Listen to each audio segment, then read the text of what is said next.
Despite its childish and wildly immature nature, Talking with Dinosaurs is not intended for children. It has blasphemy, sweary words, sexy talk, and bad thoughts. It is for entertainment purposes only, and while care has been taken to keep information as accurate as possible, paleontology is an ever-growing field with new data and theories constantly changing how we see these prehistoric monsters. So we can make no guarantees about accuracy. I mean, not that it matters. Paleontologists are just making it all up as they go along anyway. Also, Mum, I'm very, very sorry.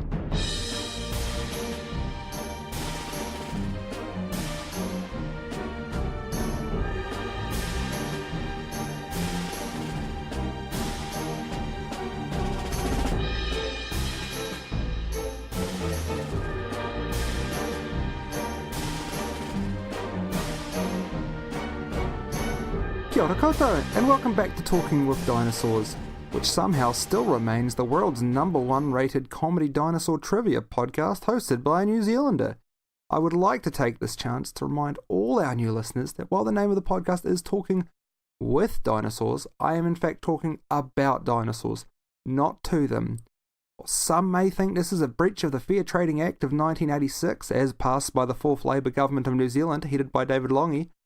I would argue that as I'm not selling you anything, you can shove that opinion deep into the hole that separates Deuterstomes from Protostomes. That's your asshole, for the record. Anyway, you know I would absolutely love to interview a dinosaur on the show, but until such time as Sue the T-Rex unblocks me and returns my constant barrage of messages demanding that they be on the show, we'll just have to deal with that. Anyway, I don't know why you've started this beef with me. I'm here to entertain and educate. I mean, so far I've taught you New Zealand political history and a little biology. Not too bad, huh? You came here to learn about dinosaurs, not which 80s laws govern New Zealand advertising? Weird? Alright, well, I guess if that's what you want, that's what you shall get, you weirdo. Right, let's have a look at my big book of dinosaurs. We did a sauropod last time, so none of those. How about a theropod? Not really in the mood for a carnivore. I know, I'll just make one up. You guys will never notice the difference. Let's make something weird. Something big. Something for massive sail. And feathers. Yeah, we'll give it a fan of feathers at the end of the tail, like the New Zealand's fantail bird. Screw it, let's do it. And how about giving it just massive arms like Dinosaurs, without those mega death claws, so it can give you 6-ton hugs without accidentally eviscerating you? Nah, this sounds stupid. What kind of madman would make up a dinosaur like that? Wait, what? That's a real dinosaur? Fuck off. No, I'm not putting up with that, not after you've already complained about me trying to educate you. Dinocheirus, you say? Alright, I'll check it out. Have a look here. What's that bit? Oh, blow me down. Look at that absolute weirdo. Described by a friend of the podcast Jesse Hawley as what you would get if the engineers at Jurassic World put completely random bits together, maybe after going into work with a hangover, Dinocheirus is an 11-meter long, 6-ton example of why intelligent design just doesn't make sense. It is the largest known example of ornithomimosaurs, the same family as podcast favourite Gallimimus. Yeah, Gallimimus. It's distinctive not only for its size, but for its aforementioned sail, that one weird piece of evolution that just keeps popping up. Unlike Dimetrodon and Spinosaurus though, Dinocheirus' spines weren't just there to ensure it got some sweet dino booty. Its huge, strong vertebrae were likely used to anchor its frankly absurdly huge arms to its body, sort of like the cables holding up a bridge. Oh yeah, it just had the biggest arms. I can't overstate it. Like you know the Rock's arms? It makes the Rock look like someone without really big arms. Yeah, it's just blown me away. Even its name, Deinocheirus mirificus, means mysterious, terrible hands. I mean, I get the terrible hands part, but why were they mysterious? Well, because like Therizinosaurus, this big guy went for a very, very long time only known from a single pair of arms. For 50 whole years, this poor bugger sat around in museums, knowing what they connected to.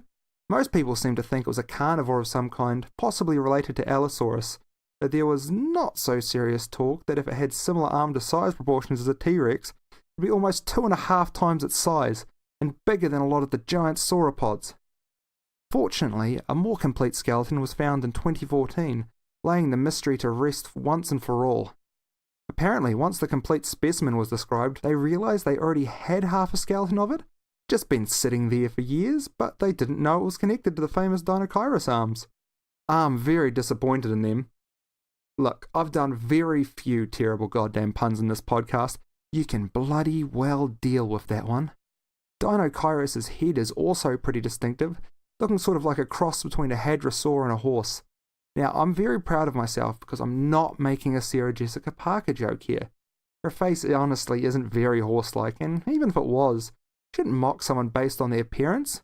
You should mock them for reanimating a beloved franchise to shamelessly flog it for as much money as possible, culminating in what is most definitely one of the worst films of all time.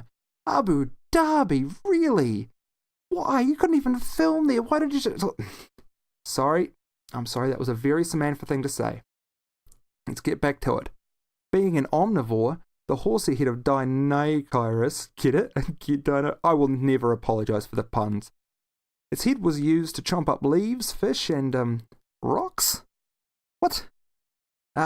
Turns out that much like ostriches, crocodiles, and other modern creatures, Deinocheirus swallowed stones to aid in digestion since it was too silly to evolve teeth.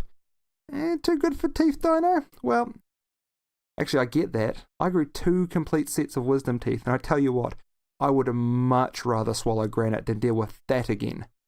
Okay, well, I guess it's time to give this big guy a rating, and so I'm going to give it a what the out of potentially made out of the leftover bits of Lego you couldn't make anything else with. Right, now, on to our favourite section, question time. Did you know a turkey puppet once ran for the presidency of Ireland? Did you know that meat once reigned from the skies of Kentucky? Did you know that there was an emperor of the United States for a while? Then listen to the Wiki Ship Down podcast. We live in an age when the sum total of humanity's knowledge can be found in your pocket on a smartphone at any given time. But when that knowledge is peer editable, like it is on Wikipedia, what does that say about mankind? So follow us down the digital rabbit hole as we drink, joke, and curse our way through the random button on Wikipedia and see where our journey through humanity's knowledge takes us. While you're at it, follow us on all social media at Wiki Ship Down. I'm Ruth Ann. I'm Ryan, and be sure to find us every Wednesday on iTunes, Stitcher, SoundCloud, or wherever you listen to podcasts. Woo! Welcome back. Let's get straight into those questions today. Our question today is from one of my favourite listeners, despite their constant death threats against me. Dinofuckmesaurus from Twitter asks, what size condom should I buy for my Stegosaurus? He's totally not my boyfriend, I'm just interested. Well, Dino, we've got to know each other reasonably well on Twitter, and it pains me to say this, but it has to be said, dinosaurs are extinct. I'm glad you're practicing safe sex, but they are too dead to need condoms, whether they are your boyfriend or not. Anyway, we've been through that before. There's a whole episode on it. We don't even know if they had dino dongs. Go on, get back to episode 12. I'll wait. Don't even bother to pause this one. I'll just sit here in silence for the 10 minutes and 42 seconds you'll need to listen to it. Okay, go do it.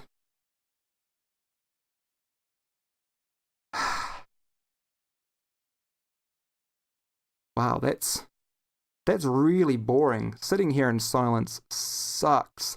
But assuming you've clicked on the button, you've given me an extra listen to my stats, so thank you, and I'm just going to assume you've skipped that. So Stegos probably did have wieners. It's just, in my brain, it doesn't make sense that they didn't. They would have to be pretty heavy swingers too, I would imagine.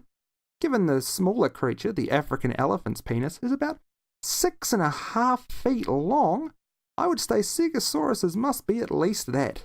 Maybe just pop down to your local zoo, see if they can spare any pachyderm prophylactics for you. That's about all I can say on that subject for now. Last time I talked about dinosaur genitals for too long, I couldn't sleep for a week. Now let's get into our new segment, Great Contributions to Dino Science by Non-Paleontologists, because fuck those guys. I genuinely can't believe how popular this segment was. It blew my mind how many of you messaged me saying how much you enjoyed it. Which is bloody typical considering it's the one bit of the podcast I didn't come up with. I guess there's the new theme song, people love that anyway. Oh god, and the logo. Maybe I should just have somebody else do this whole thing. Nah, without this podcast, I'm just the scary guy walking down the street screaming about Stegosaurus genitals. It's fun, but there's too much tasing from the police. Anyway, this week's recipient of my non-paleontologist dinosaur science thing is that stupid, annoying kid from Jurassic Park who calls velociraptors turkeys. Now, while I love Alan Grant and Sam Neill is a close personal friend, well, I say close personal friend, he might say I'm a stalker who isn't allowed within 100 kilometres of Queenstown or his personal vineyard 2 paddocks.